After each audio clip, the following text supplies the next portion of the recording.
Saving water. Words to know before you read. Laundry, plug, sink, sponge, sprays, toothbrush, toothpaste, and washing machine. And learn how to save water at school. Now I can save water in my house.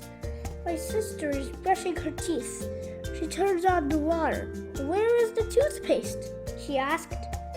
Oh, there it is, she said. She puts toothpaste on her toothbrush.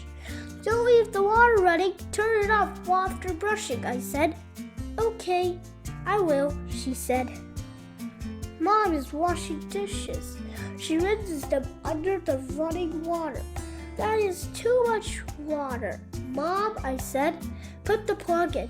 Then fill in the sink with water instead. Okay, I will, said Mom.